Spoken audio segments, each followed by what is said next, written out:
নামাজ পড়ো, পীরকে মাননে वाला হয়ে নামাজ পড়ো। তুমি কি খাজা বাবা থেকে বড় আলেম নাকি? কি বড় পীরের চাইতে বড় আলেম? ইমামে আজম আবু হানিফার চাইতে বড় মাওলানা? মাওলানা জালালউদ্দিন রুমি, যিনি সারা বিশ্বকে এলেমেতে ঢাকা দিয়ে দিয়েছেন, সেই মাওলানা রুমের চাইতে কি বড় মাওলানা? তারা যদি পীরের কাছে গিয়ে মুড়ি ভাই তুমি কোন ছাপ, তাহলে আমাদেরকে কলেমা পড়তে হবে। কোথায়? সাহাবারা পড়েছে নবীর কাছে, তোমাকে পড়তে হবে নবীর নায়েবের কাছে। সুবহানাল্লাহ, সুবহানাল্লাহ। নবীর নায়েবকে মুর্শিদে কামেল, সুবহানাল্লাহ। পথের দিশা দিচ্ছে বাবা, মনে কেউ কিছু করবে না। অনেক হয়তো বেমুরিদ আছো এখানে, যে কোনো সাচ্চা পীরের কাছে বায়াত হবে। কোরআন বলেছে ওমাই ইউদলিল ফালান তাজিদা লাহু ওয়ালিয়া মুরশিদা, যারা গুমরাহ হয়ে যায়, পথভ্রষ্ট হয়, তাদের নসিবে পীর মুর্শিদ কিছু জোটে না। যারা হেদায়েত প্রাপ্ত তারা আল্লাহ পায়, একবার জোরে বলেন সুবহানাল্লাহ। যারা হেদায়েত প্রাপ্ত তারা মুর্শিদ পায়, একবার জোরে বলেন সুবহানাল্লাহ। কোরআনের কথা ডিনাই করতে পারবে? আর যদি বলো বাবা বসে যায় কোরআনে নয়, তো নয় তো এসে দেখে দিচ্ছি। আমাদের মোবাইলে গোটা কোরআনটা লোড করা আছে, একদম আয়াত আমরা খুলে দেখিয়ে দেবো। সূরা কাহাফের 17 নম্বর আয়াত। আল্লাহ বলেন যে ওয়ালাম ওমাই ইউদলিল ফালান তাজিদা লাহু ওয়ালিয়া মুরশিদা, পৃথিবীর বুকে যারা গুমরাহ ব্যক্তি হয়, পথভ্রষ্ট হয়, তারা ওলি মুর্শিদ কিছুই পাবে না। বেশক কোরআন বলেছে। আর তুই বলো পীর মানব না, ওলি মানব না, পীরের কথা কোরআনে নাই, ওলির কথা কোরআনে নাই। কি কোরআনের বুঝে? ওরে হাত দিয়া মুর্শিদের হাতে, আর যে যায় না আহলে বায়াতে। সুবহানাল্লাহ। আহলে বাইতের সঙ্গে সম্পর্ক জুড়তে গেলে মুর্শিদের সঙ্গে সম্পর্ক জুড়ে, মুর্শিদের যে নবীজির নায়েব, সুবহানাল্লাহ। নবী নায়েবের সঙ্গে সম্পর্ক জুড়লে নবীর সঙ্গে সম্পর্ক জোড়া হবে। আর আমার নবীর সঙ্গে সম্পর্ক জোড়া হলে আল্লাহর সাথে সম্পর্ক জোড়া হবে। আর আল্লাহর সাথে যার সম্পর্ক জোড়া হয়ে যায়, আল্লাহ সাত দোজখের আগুন তার জন্য হারাম করে দেয়। সুবহানাল্লাহ, সুবহানাল্লাহ। চিনেছি আমরা মুর্শিদ, খালি পীরেদের বিরুদ্ধে ঘিব, নিজেদের পদে ভট ভট করছে। হ্যাঁ, ঝাঁঝরির পিছু ঝরঝর করে ঝাঁঝরি শুয়ে বিচার করে। কি গো, ভালো করে ওরে হাত দিয়া মুর্শিদের হাতে, আর যে যাই না আহলে বায়াতে, যে হালাতের মৃত্যু হবে তার নবীর হাদিস পড়, গুনাহ খাতা মাফ করাইয়া মর, ওরে গুনাহ খাতা মাফ করাইয়া মর, নবীর হাদিস পড়, গুনাহ খাতা মাফ করাইয়া মর। আবার জোরে বলেন সুবহানাল্লাহ। খুব ভালো করে শুনবেন, ধ্যান দিয়ে। এটা আপনারা ভাববেন গজল না, আমি ছন্দ দিয়ে বলছি বলে বলছে তোমরা গজল। কোরআন শরীফে ছন্দ নাই? জি। এই কোরআন শরীফে ছন্দ আছে কিনা বলো? জি। দেখবেন আমি পড়বো। ও আম্মা মান খাফা মাকামা রাব্বিহি জান্নাতান, ফা আম্মা মান খাফা ওয়া লিমান খাফা মাকামা রাব্বিহি জান্নাতান, ফাবি আইয়া আলাই রাব্বিকুমা তুকাযিবান। ছন্দ মুদহাম্মাতান, ফাবি আইয়া আলাই রাব্বিকুমা তুকাযিবান, ফাইজান শাক্কাতিস সামাউ ফাকানাত ওয়ারদাতান কাতিহান, ফাবি আইয়া আলাই রাব্বিকুমা তুকাযিবান। ছন্দ। আর কোন ছন্দ শুনবেন? ওয়াসসামাই ওয়াত তারিক ওমা আদরাকা মা তারিক, আন-নাজমু শাকিব ইন কুল্লু নাফসিন লাম্মা আলাইহা হাফিজ। সব ছন্দ। ইজা শামসু কুমিরাত ওয়া ইজাল নুজুমু কাদারাত ওয়া ইজাল বুহুশু হুসিরাত ওয়া ইজাল জিবালু সুইরাত। সব ছন্দ।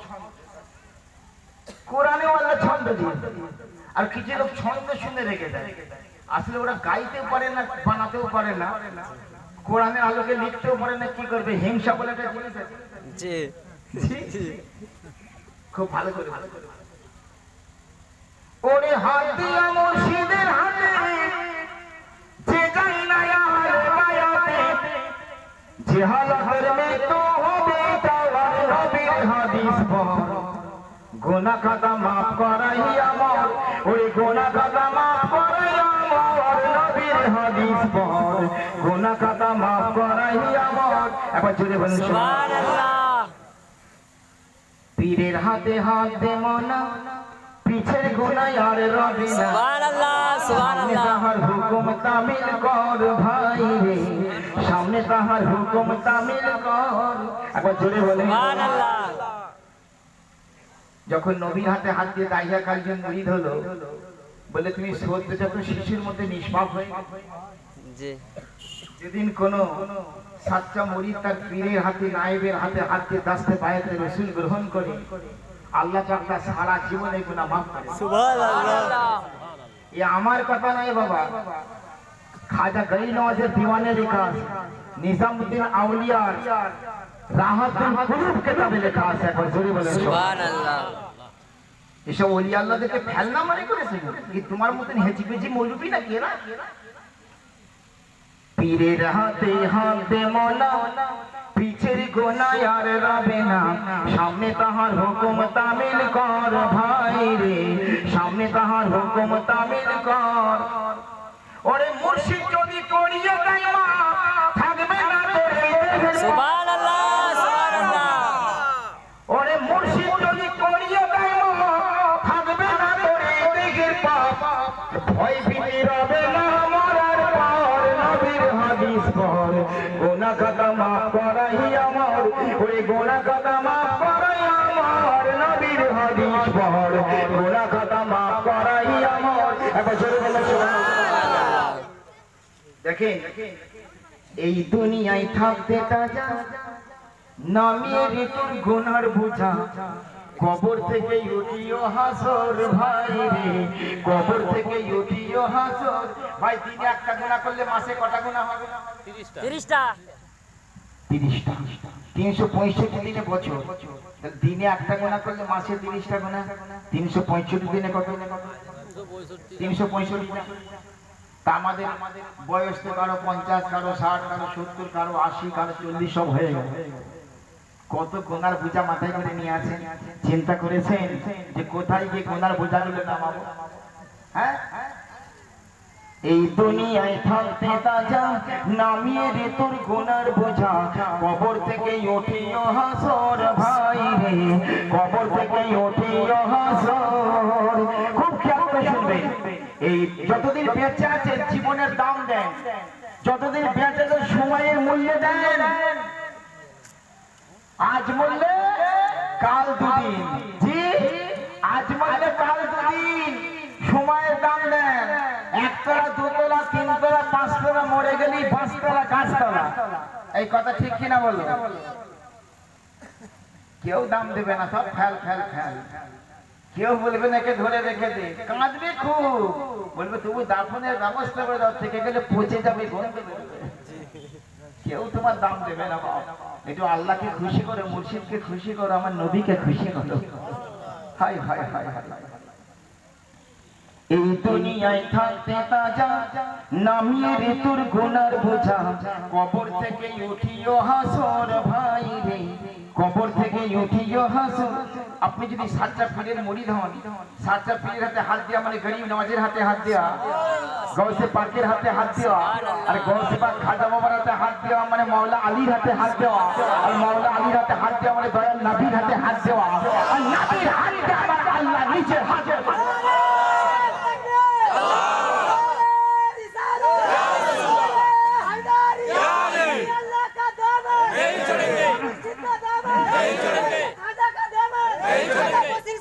हेलो हेलो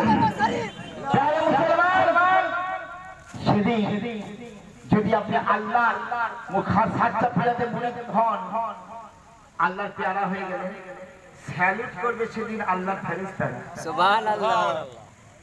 যেদিন বিভীষিকাময় কিয়ামতের কঠিন কি বলবো বুকের ভেতর অনেক কথা গিজ গিজ করছে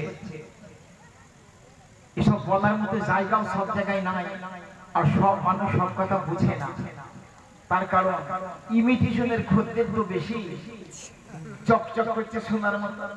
খাঁটি সোনা কজন খোঁজ করে? দেখবেন একটা মাখা সন্দেশ আছে, তেলে ভাজা পেঁয়াজি বিক্রি, পেঁয়াজির দোকানে ভিড় লেগে আছে। হয়তো 1 ঘন্টা পর পর একটা সন্দেশের খদ্দের আসে। এই কথা ঠিক কি না?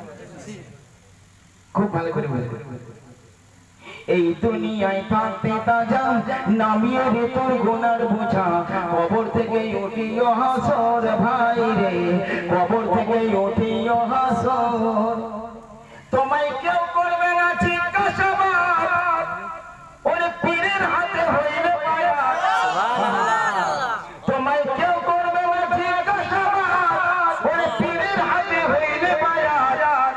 আর সালাম দেবে ফেরেশতায় আল্লাহর, সালাম দেবে ফেরেশতায় আল্লাহর, নবীর হাদিস বহর।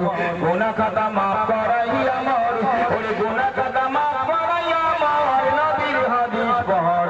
গুনাহ খাতা মাফ করাই আমার। একবার জোরে জোরে বলে সুবহানাল্লাহ। যেখানে গেলে আমার নবী খুশি হবে, এরা বলছে যেও না। की गो अरे नेगाह वली में ये तस्वीर देखी बदलती हजारों की तकदीर देखी, नेगाह मारते ममीन से बदल जाती है तकदीर। ओली अल्लाह नजर पड़ले মানুষের তকদীরের লিখন বদল হয়ে যায়। এই হাত ছাড়া মুসলমান কান ভাড়া করে চলো, আজমির শরীফ কালা বাবা দরবার, আজমির की धरती में तकदीर बनती है। সুবহানাল্লাহ সুবহানাল্লাহ। আমরা হিন্দুস্তানে হাজার দেশের মানুষ, তুমি আজমির শরীফের জমিনকে জায়গায় ভেবেছো নাকি? যে জমিন আমার ইমাম হাসান ঘোরাঘুরি করে, যে জমিন ইমাম হোসেন ঘোরাঘুরি করে, যে জমিনে মাওলা আলী ঘোরাঘুরি করে, যে আজমিরের জমিনে মা ফাতেমা খাতুনের জান্নাত ঘোরাঘুরি করে, যে জমিনে আমার দয়াল নবী ঘোরাঘুরি করে। সুবহানাল্লাহ। কসম খোদার বলছি, হযরত হাজী ওয়ারিসে পাক নিচে পাঞ্জা পাঞ্জাকে ঘুরতে ফিরতে দেখেছে। হায় হায় সুবহানাল্লাহ সুবহানাল্লাহ সুবহানাল্লাহ। আর তুমি মৌলী সাহেব 2 পাতা হাদিস পড়ে এসে বলছো আজমিরে গেলে শিরক হবে। হ্যাঁ,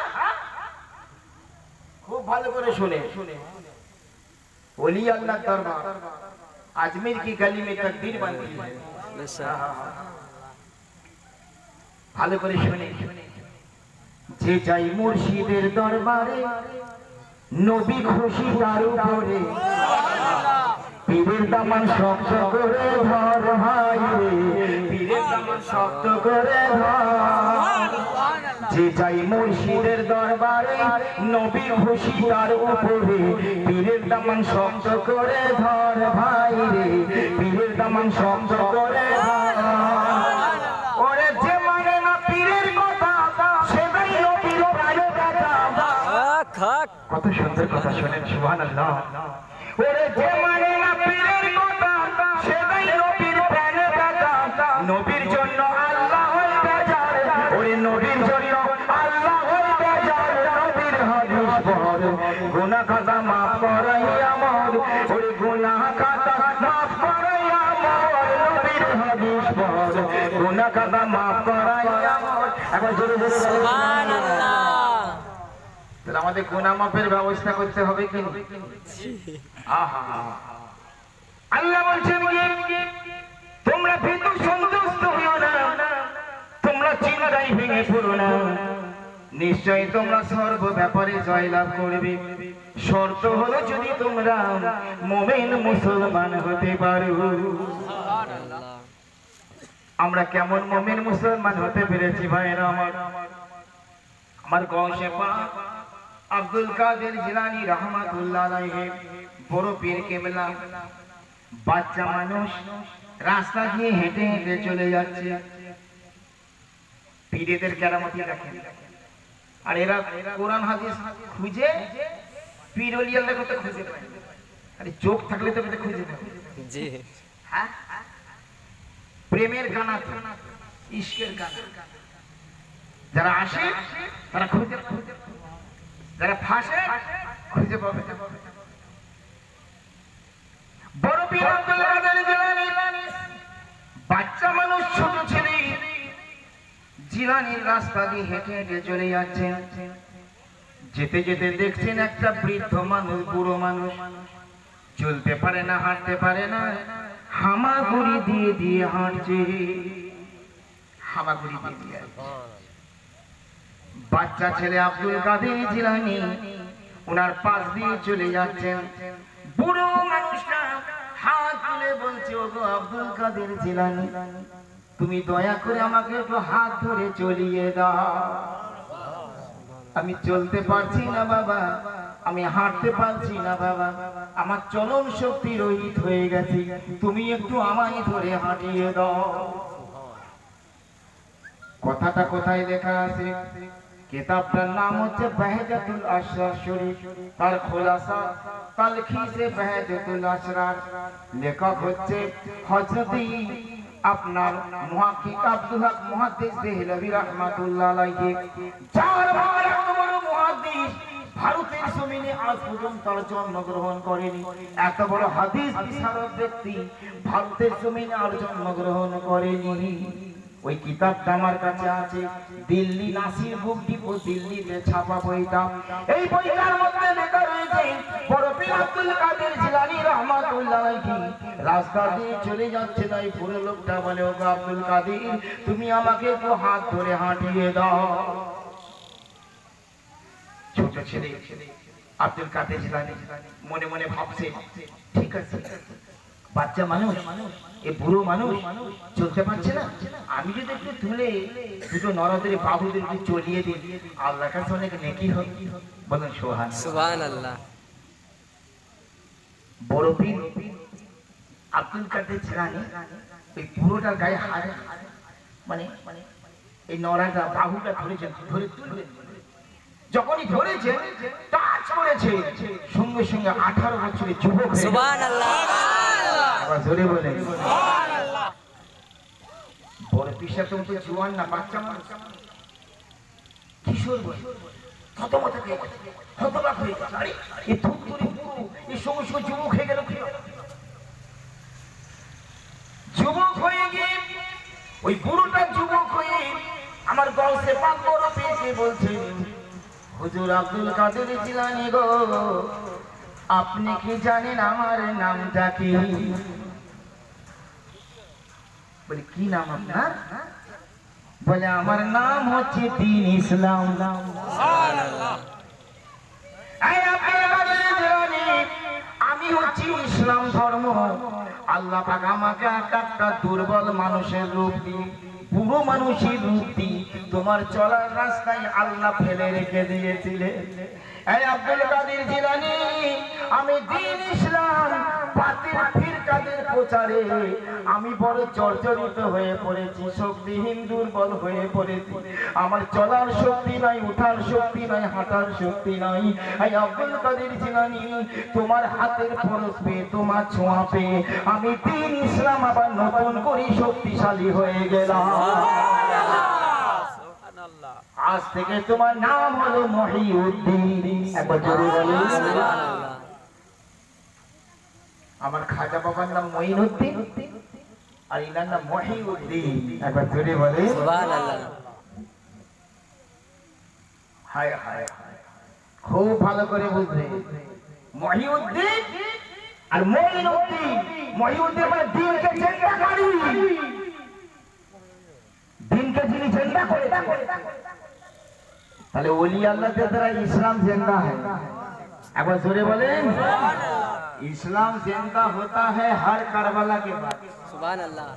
আপনারা শুনেছেন কথা, ইসলাম জিন্দা হতা হ্যায় হর কারবালা के बाद। তো হর কারবালা মানে কি? আমরা কথা বলি, কথার মর্ম অনেকে বুঝি না। হর কারবালা মানে প্রত্যেক কারবালা, তাই কারবালা তো মানে একটাই জানে। কি কথার মধ্যে মাত্রা আছে, হর কারবালা প্রতিটা কারবালা। তোমার অন্তরেতেও একদিকে এজি দিয়েছে, একদিকে হুসেনি আছে। সুবহানাল্লাহ। যুদ্ধ চালাও, হুসেনি শক্তি যদি জয়লাভ করে তুমি জিন্দা হয়ে যাবে। সুবহানাল্লাহ। আর এজিদি শক্তি যদি তোমার হৃদয়ের মধ্যে প্রবল হয় তাহলে তুমি মুর্দা হয়ে যাবে। যদি বলেন সুবহানাল্লাহ। ওলি আল্লাহর এতখানি পাওয়ার আছে, তোমার মুর্দা দিলকে জিন্দা করে দিতে পারে। সুবহানাল্লাহ। ওলিদের নজর শুধু কেতাবে থাকে না, গৌস পাকের নজর, খাজা বাবার নজর, নবী পাকের নজর, ওলিয়া আল্লাহর নজর তোমার অন্তরের ভিতরে। সুবহানাল্লাহ। একবার জোরে বলুন সুবহানাল্লাহ। আমরা শুধু কিতাবের সঙ্গে সম্পর্ক রাখি, বুঝতে পেরেছেন?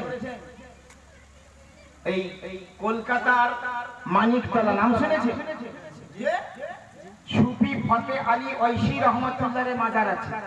সুফি ফতে আলী ঐশী, ইনি কে জানেন? ফুরফুরা যে দাদা হুজুর আবু বকর সিদ্দিক সাহেব, উনার সুফি ফতে আলী ঐশী। এই সুফি ফতে আলী ঐশী রাসূল নামা পীর ছিলেন। ইচ্ছা করলে কাউকে রসুলকে দেখিয়ে দিতে পারে। সুবহানাল্লাহ। কলকাতা মানিকতলায় মাজার আছে, ওরা উরুস শরীফ মহাসরম বলে পালিত হয়।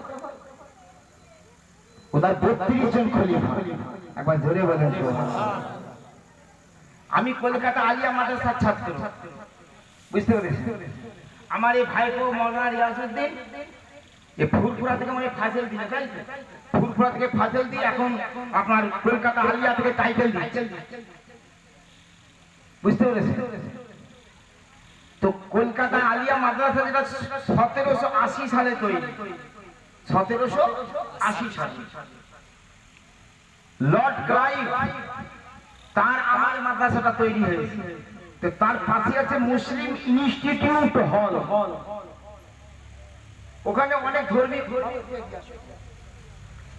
মুসলিম ইনস্টিটিউট হল, ওখানে ভালো ভালো ধর্মীয় অধিবেশন হয়। আমি কলকাতায় পড়ার জীবনে অনেকবার ওখানে ভালো ভালো অধিবেশনে অংশগ্রহণ করেছি। তো এক সময় ওইখানে একটা ধর্মীয় অধিবেশন চলছিল, বাংলার বিখ্যাত বিখ্যাত আলেমরা গেছে। আর ফুরফুরার পীরের পীর সুফি ফতে আলী ঐশী রহমতুল্লাহ আলাইহি হাজির। আর কলকাতা আলিয়া মাদ্রাসা যিনি প্রিন্সিপাল উনিও হাজির। High high. তো বক্তব্য রাখতে রাখতে সুফি ফতে আলী ঐশীকে লোকেরা বলে, হুজুর আপনি তো সুফি মানুষ, আপনি তো ওলি মানুষ, আপনি তো বুজুর্গ মানুষ, তা আপনি একটু বক্তব্য রাখেন। তো উনি খানিকের বক্তব্য রেখেছিলেন, দেখে বলেছিলেন নবীজির একটা হাদিস। একবার জোরে বলেন সুবহানাল্লাহ। নবীর একটা হাদিস বলেছিলেন। তো কলকাতা আলিয়া মাদ্রাসা যিনি প্রিন্সিপাল শাইখুল হাদিস বলছে, হুজুর দাঁড়ান। কেন? বলে আপনি যে হাদিসটা বললেন এটা নবীজির হাদিস নয়, এটা জয়ীফ, এটা জাল হাদিস।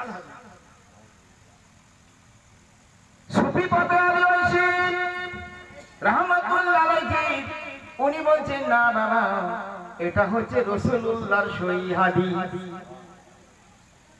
বলছে, না হুজুর কিতাবের মধ্যে আমি পড়েছি এটা জয়ীফ হাদিস, জাল হাদিস, নবীজির হাদিস এটা নয়। ইনি বলছেন, না বাবা রাসূলুল্লাহর হাদিস এটা। প্রমাণ দেখবেন? প্রমাণ দিতে লাগলেন। আলিয়া মাদ্রাসার অধ্যক্ষ প্রিন্সিপাল 5-6টা কিতাবের নাম নিয়ে নিলেন। এই কিতাবে আছে যে দেখো এই হাদিসটা জাল হাদিস। অনেক সময় আমরা শুনি মুসলমানরা নবীর শানে অনেক হাদিস বলি, তো বেচারা ওয়াহাবিরা কিতাবে খুঁজে পায় না, বুখারীতে পায় না, মুসলিমে পায় না, বলে এটা জাল হাদিস, জয়ীফ হাদিস। আসলে আকীদা জয়ীফ এটা বলছে না, হাদিস জয়ীফ, মানে নবীর শানে বয়ান করলেই জয়ীফ। বুঝতে পেরেছেন? সুফি ফতে আলী ঐশী রাহমাতুল্লাহ আলাইহি নবীর হাদিস বললেন। প্রিন্সিপাল সাহেব বলছে এটা জাল হাদিস, নবীর হাদিস নয়। 5-6টা কিতাবের রেফারেন্স দিয়ে দিলেন। সুফি ফতে আলী ঐশী বলছে, বাবা মাওলানা একটু তুমি আমার কাছে আসো। কাছে গেলেন, সিনার মধ্যে হাত বুলিয়ে দিলেন। একবার জোরে বলেন সুবহানাল্লাহ। বেলায়েতের হাত আটটা দিকের হাত ফেলে সিনার মধ্যে বুলিয়ে দিলেন। বাবা বলে দেওয়ার সঙ্গে সঙ্গে লোকটা অজ্ঞান হয়ে পড়ে গেল, মৌলানা অজ্ঞান হয়ে পড়ে গেল। 5 মিনিট পরে জ্ঞান ফিরে পেয়েছে। সুফি ফতে আলী ঐশীর পা ধরে কাঁদতে লেগেছে, হুজুর খোদার কসম করে বলছি আপনি যেটা বলেছেন ওটা রাসূলুল্লাহর হাদিস। সুবহানাল্লাহ। বলে কি করে বুঝলে বাবা নবীর হাদিস? বুঝলে কি করে? বলে হুজুর গো, আপনি যখন আপনার হাত খারাপ আমার বুকের মধ্যে ঘষে দিলেন, ওই পাওয়ার মধ্যে একটা পিছলি খেলে গেল আমার সিনার ভিতরে, আমি অজ্ঞান হয়ে গেলাম, গিয়ে দেখলাম সুদূর মদিনা শরীফে চলে গেছি। সুবহানাল্লাহ সুবহানাল্লাহ। পীর কোথা থেকে কোথা পৌঁছাতে পারে তো ভাই? কলকাতা মুসলিম ইনস্টিটিউট হল থেকে ওকে মদিনায় পৌঁছে দিই। সুবহানাল্লাহ একবার জোরে বলেন সুবহানাল্লাহ। মদিনায় পৌঁছে দিয়ে ও বলছে, হুজুর গো, আমি স্বয়ং রাসূলুল্লাহকে দেখতে পেলাম। রাসূলুল্লাহ আমাকে যে বলছে, ও মাওলানা শোনো, আমার সুবিপদে আমি বলছি যেটাকে হাদিস বলেছে, বেশক এটা আমার হাদিস, আমি রাসূলুল্লাহ আমার মুখ দিয়ে এই কথাটা বলেছি। সুবহানাল্লাহ। তাহলে বোঝা গেল কি সাদা মৌলবী তাদের গতি হচ্ছে কিতাব পর্যন্ত, আর আল্লাহ ওয়ালাদের গতি আল্লাহ পর্যন্ত। একবার সুবহানাল্লাহ। তাদের সঙ্গে পাল্লা লাগাচ্ছে পীর ওলিয়াদের বিরুদ্ধে। হ্যাঁ, তুই বলছো আমি কিয়াম করব না, তামাম দেওবন্দিদের পীর, আশরাফ আলী থানভীর পীর, রশিদ আহমদ গাঙ্গুহির পীর, তামাম দেওবন্দি উলামাদের পীর। তার নাম কি? হাজী ইমদাদুল্লাহ মুহাজির মক্কি রহমাতুল্লাহ আলাইহি। একবার জোরে জোরে বলে হাজী ইমদাদুল্লাহ সাহেব। উনি একটা বই লিখেছেন, ফাইসালায়ে হাফতে মাশাআল্লাহ, বইটা আমার কাছে আছে। এই দেশের মৌলভী সাহেবগুলো কিচ্ছু জানে না, দু পাতা পড়ার লোক শুনো মৌলভী, কচেল্লা ঘুরে মৌলভী হয়েছে। এরা ফতোয়া না দিচ্ছে কিয়াম চলবে না, সালাম চলবে না, ইয়া নবী চলবে না, দরুদ চলবে না, মিলাদ চলবে না, আখিরের জোর চলবে না, মাজার মানা চলবে না, শবে বরাত মানা চলবে না, নবী নামে চুমু চলবে না, পীরের কদম বসি চলবে না, মা বাপের কদম বসি চলবে না, সব দু পাতা পড়া মানুষ। বুঝতে পেরেছি? এতে যদি গভীর গবেষণা থাকতো ইসলামের উপরে, এই ফতোয়া এরা দিত না। বুঝতে পেরেছে?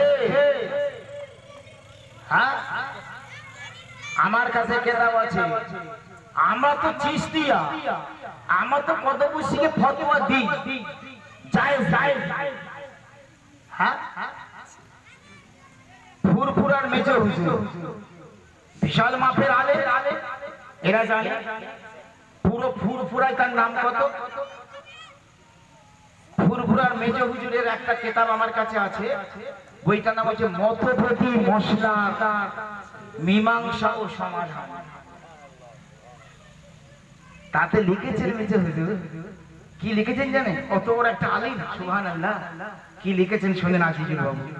লিখছে, পীর বুজুর্গ পিতা মাতার পায়ে হাত দিয়ে নয়, ঠোঁট দিয়ে চুমা দেওয়া শূন্য। সুবহানাল্লাহ। দাও ফতোয়া, ওখানে ফতোয়া লাগাও।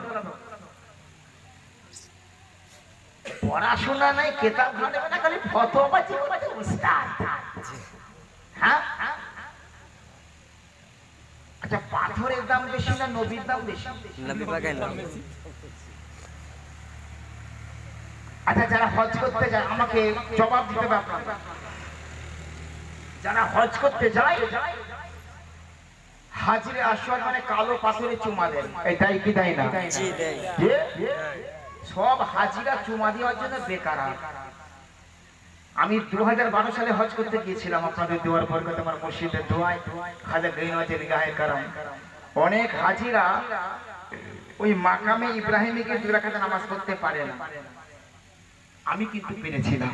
সুবহানাল্লাহ। খোদার কসম, মাকামে ইব্রাহিম সামনে রেখে 2 রাকাত নামাজ পড়েছি, লক্ষ লক্ষ মানুষের ভিড়ে।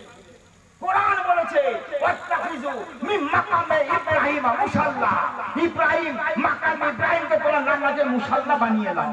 সুবহানাল্লাহ। এই মৌলভী সাহেবদেরকে ধরো, এই ফতোয়াবাজ মৌলভীদেরকে ধরো, এদেরকে জিজ্ঞাসা করো, এই মৌলভী তুই জবাব দে, মাকামে ইব্রাহিমটা কি বস্তু? মাকামে ইব্রাহিমটা কি?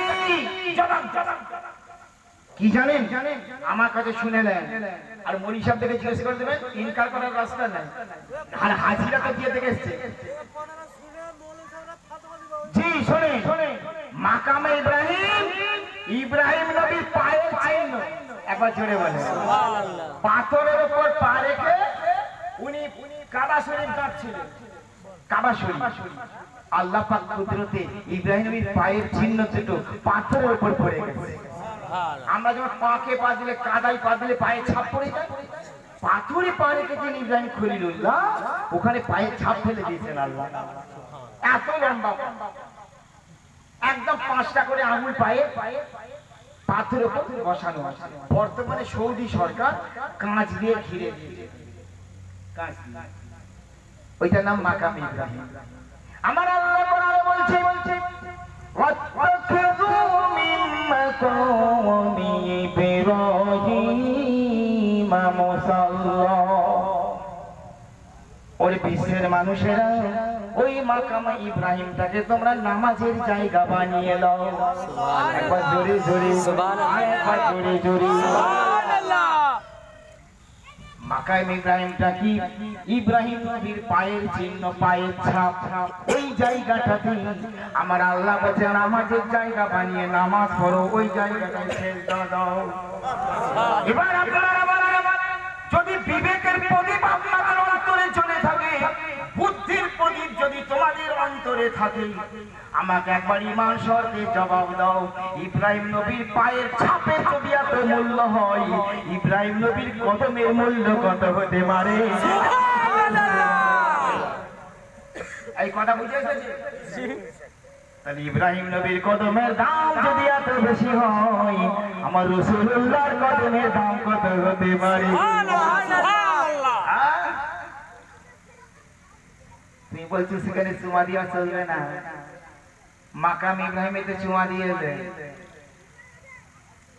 হাজরা আসওয়াদে চুমু দিলে, কালো পাথর ওখানে তো পায়ে ছাপ না, একটা তো চুমু খেয়ে খেয়ে না গর্ত হয়ে গেছে। এই নেট খুলে দেখা যায় না, হাজরা আসওয়াদ, হাজরা মানে পাথর, আসওয়াদ মানে কালো, কালো পাথর। খুলে দেখবেন পেয়ে যাবে, নেট খুলে হাজরা আসওয়াদ লিখবেন পেয়ে যাবে। কালো পাথরটা এরকম একটু গর্ত মতন হয়ে গেছে, মানে চুমু খেয়ে খেয়ে গর্ত, বুঝতে পেরেছি? তাহলে এই পাথরটাকে চুমু দাও কেন? ও হাজির দাদারা কেন চুমু দাও? বলছে এটা জান্নাতি পাথর। এটা কি? জান্নাতি পাথর। আচ্ছা, পাথরের দাম বেশি না মানুষের দাম বেশি? মানুষের দাম বেশি। ও জান্নাতি পাথর। আমার নবী জান্নাতি মানুষ, ফাতিমা জান্নাতি মানুষ, হাসান জান্নাতি মানুষ, হুসেন জান্নাতি মানুষ, মাওলা আলী জান্নাতি মানুষ, আব্দুল কাদের জিলানী জান্নাতি মানুষ, খাজা গরিবে নওয়াজ জান্নাতি মানুষ, তোমার মুর্শিদে কামেল জান্নাতি মানুষ। সুবহানাল্লাহ। তো জান্নাতি পাথরে যদি চুমা দেওয়া শরীয়তে জায়েজ হয়, তো জান্নাতি মানুষের কাছে চুমা দেওয়া শরীয়তে জায়েজ থাকে। সুবহানাল্লাহ। ইসলামকে কতটুকু বুঝেছে? হ্যাঁ, হতবাজি করে না। ইশকের ময়দানে, প্রেমের জায়গাতে আসো, মুহাব্বতের জায়গাতে আসো, যেখানে দলিল লাগে না। একবার জোরে বলে সুবহানাল্লাহ। এই মুসলমানেরা, এই রজবের চাঁদে আমার রাসূলুল্লাহ সাল্লাল্লাহু আলাইহি সাল্লাম মিরাজ করলেন, জান্নাত দেখলেন, জাহান্নাম দেখলেন, সাত আসমান ভ্রমণ করলেন। জান্নাত দেখার পর জাহান্নাম দেখার পর নবীজি ফিরে এলেন মক্কার জমিনে। সকালবেলা মক্কাবাসীর কাছে বলছে, আমি আল্লাহর রাসূল মিরাজ করেছি। মিরাজ করেছি অনেক অনেক দেখবেন, শুধু নবীর কাছে না, নবীর কাছে কিছু দুমুখ নীতি নিয়ে কিছু লোক মুরিদ হতো। তারা মুরিদ হওয়ার পর নবীর কাছে কলেমা পড়ে মুসলমান হয়ে আবার মুরতাদ হয়ে গেছে। মুরতাদ মানে ধর্ম ত্যাগ করে।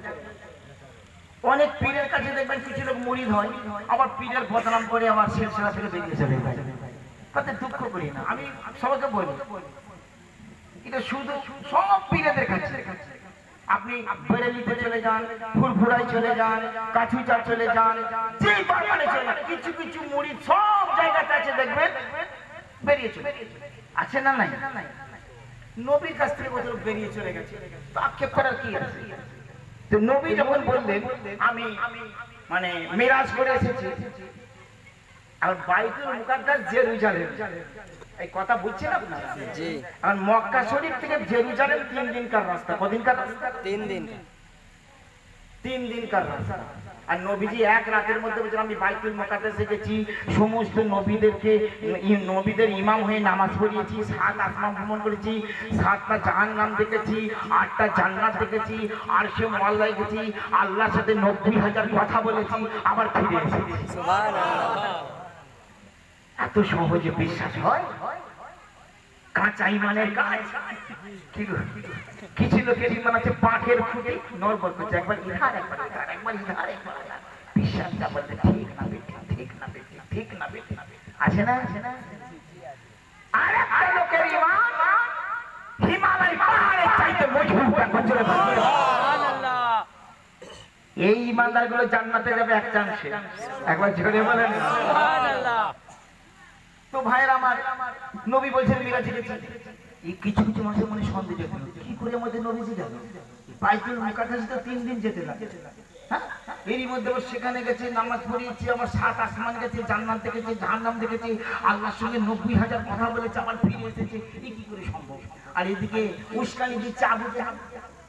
আবু জাহেল তো পিছনে আছে, উস্কানি সেনা লোক দেখে না? কিছু কিছু সেলসালা লোকের বিরুদ্ধে উস্কানি দেওয়া কিছু লোক আমাদের সমাজে আছে। জি। এই আছে না নাই বলো সত্যি করে? এই উস্কানি দেওয়া লোক সব জমানায় থাকবে। নবীর জমানায় উস্কানি দেওয়া লোক ছিল, আবু জাহেল ছিল, আবু লাহাব ছিল, উস্কানি দিচ্ছে। তোদের নবী মুহাম্মদ এইটা বলেছে, বলে এটা মানা যায়, বলে এটা মানা যায়। কাঁচা ইমানের তাই এ কি করে হবে? সত্যি তোমরা বলছো নবী মুহাম্মদ ভুল কথা বলছে বলে তারা বেঈমান হয়ে মুরতাদ হয়ে গেল। শয়তান আবু জাহেল মক্কার লোকেদেরকে উস্কানিমূলক কথা বলছে, ওরে মুহাম্মদ বড় মিথ্যাবাদী। নাউজুবিল্লাহ। হায় হায়। এক রাতে বলছে আমি জান্নাত দেখেছি, জাহান্নাম দেখেছি, 7 আসমান ভ্রমণ করেছি, বাইতুল মুকাদ্দাস ভ্রমণ করেছি, কি করে সম্ভব? আমার নবীর বড় প্রেমিক, নাম হচ্ছে তার হযরত আবু বকর সিদ্দিক রাদিয়াল্লাহু তাআলা আনহু।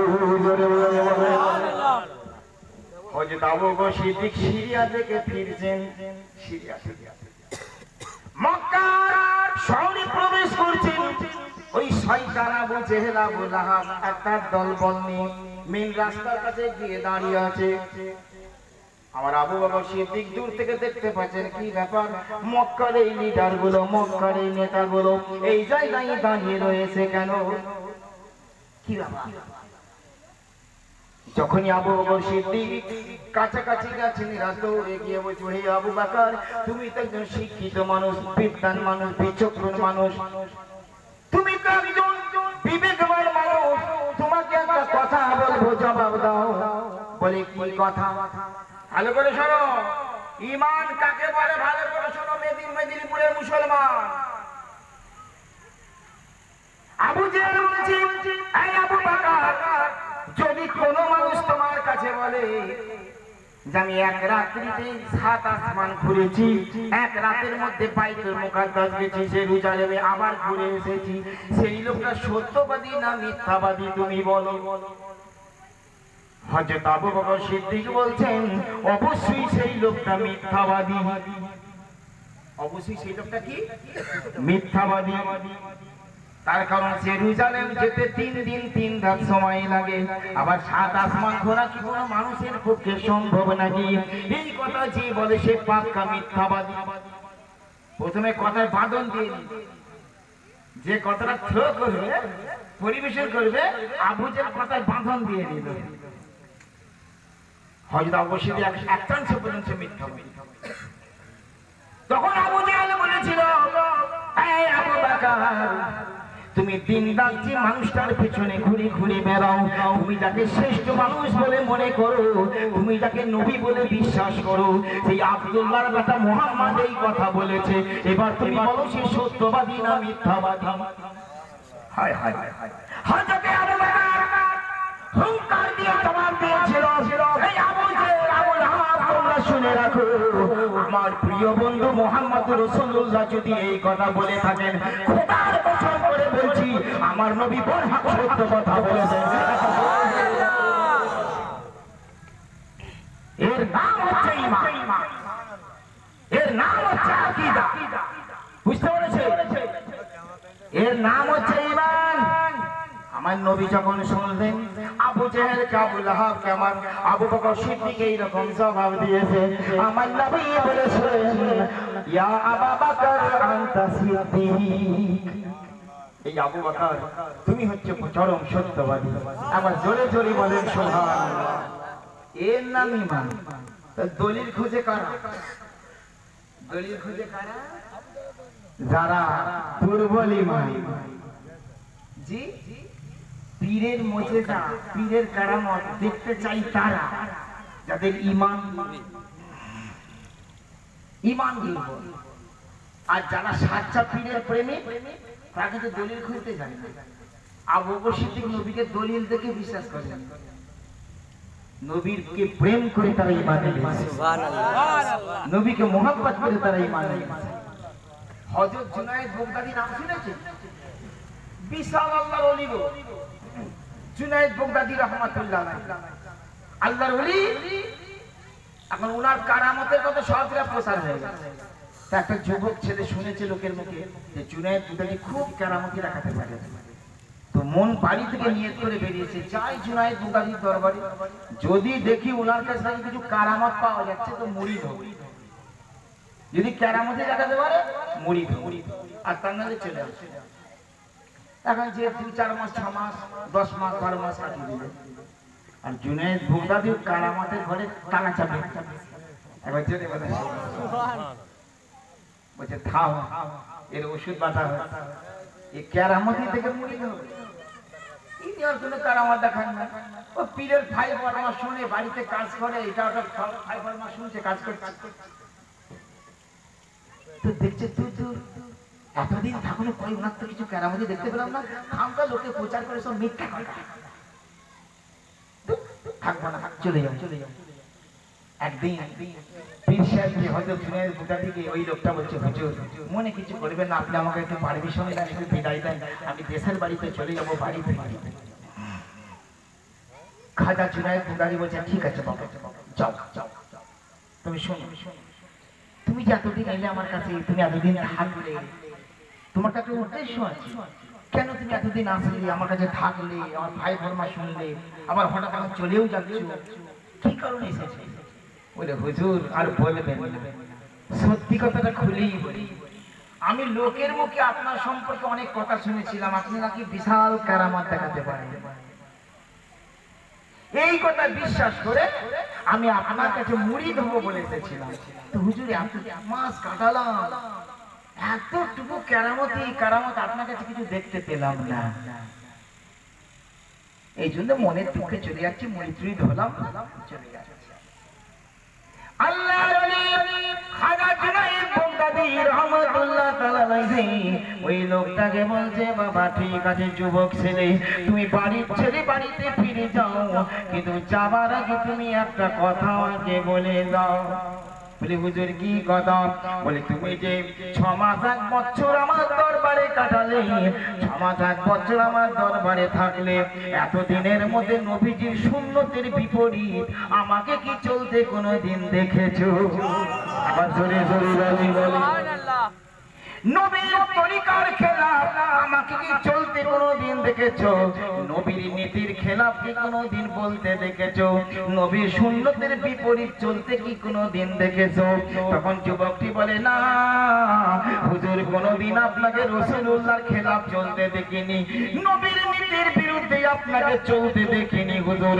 খাজা জুনায়েদ বাগদাদী তখন বলছেন, বেটা একজন কামেল পীর হওয়ার জন্য এটাই হচ্ছে সব থেকে বড় কারামত। একবার জোরে জোরে বলে সুবহানাল্লাহ। खिलाफ पैगंबर कैसे रखी कि हरगिज का मंजिल ना खवा है।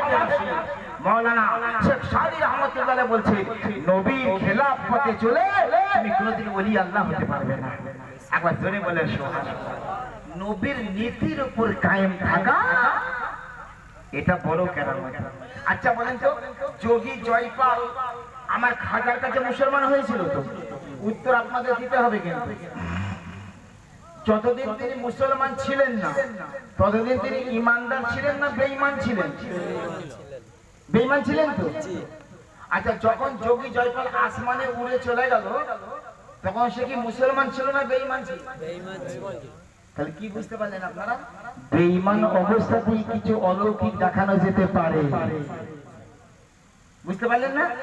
বেঈমান অবস্থায় কিছু অলৌকিক কেউ কিছু দেখাতে পারে, তা বলে সে পীর হতে পারে না, তা বলে সে ওলি হতে পারে না, তা বলে সে গৌস হতে পারে না। আরে গৌস, পীর, ওলি, মুর্শিদ তো তাকে বলা হয় যে নবীজির নীতির উপর চলে। এখন চলে বলা হয়। সুবহানাল্লাহ। বুঝতে পেরেছেন? তাহলে সেই লোকটাকে আমার খাতা কাটিবে না, আমার মুসলমান বানালেন। একবার জোরে বলেন সুবহানাল্লাহ। হাই আল্লাহ। তা আমি আপনাদেরকে যে কথা বলছিলাম ভাই, কোরআন বলছে ওয়ালা তাহিনু ওয়ালা তাহজানু ওয়া আনতুমুল আ'লাউনা ইন কুনতুম মুমিনিন।